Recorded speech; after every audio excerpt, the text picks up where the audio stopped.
What, in your mind, at this point, 20 years of experience, what makes a good homicide detective? Is there a certain quality? You have to learn, number one, it's not a job, it's a lifestyle. Okay. You have to have, nobody does anything on their own. You have to have the support of good friends and a good family. My wife, and I thank the good Lord for it, she was a stay-home mom. You know, she took care of the kids, 3 children. She raised them. She was their taxi. She was their nurse. She was everything for them. Mm-hmm. My wife knows that when I get a murder, I'm going to be gone anywhere from 24 to 48 hours because that's when you work hardest on your cases. You know, if there's something to continue going, you do. And I remember testifying at one point in time where I took a cop out and the defense was trying to say I was too tired and I wasn't thinking straight. And because I testified, I'd been up 37 hours straight on the case. And Okay, so you were in the middle of talking about the attorney basically said you were too tired.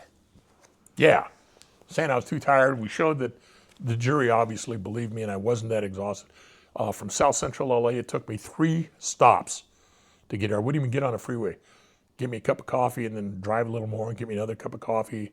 I was exhausted, but not at the time that I was functioning, that I was working. Mm-hmm. Adrenaline just kept pumping in and we got through the case. And so you just keep working and that's what you have to do as a homicide investigator. It's not for everybody. When I say it's a lifestyle, I said my wife, she understood the job and she didn't put pressure on me. I missed birthdays, I missed this, I missed that. A lot of stuff I had to miss. And we try and go out, you know, there'd be a function that we both wanted to be at, and mostly she. And so I said, okay, let's go.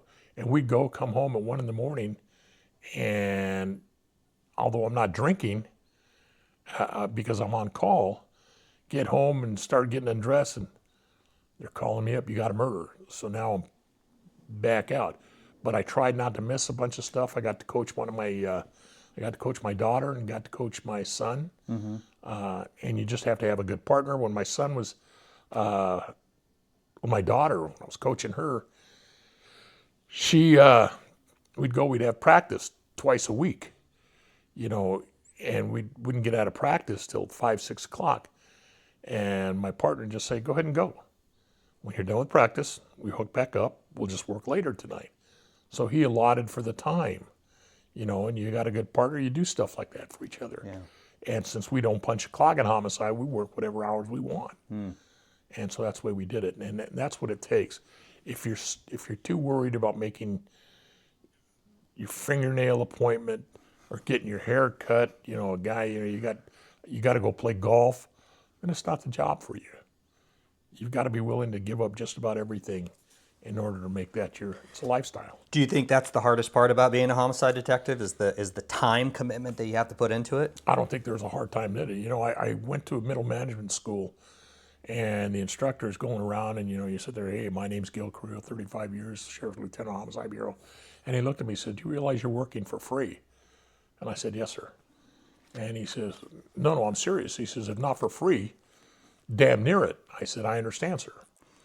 He said, well, my only question is why? I said, well, let me say this.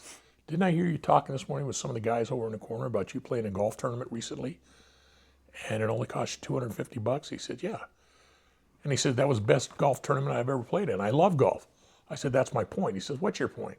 I said, you pay $250, do what you love to do. I do it for free.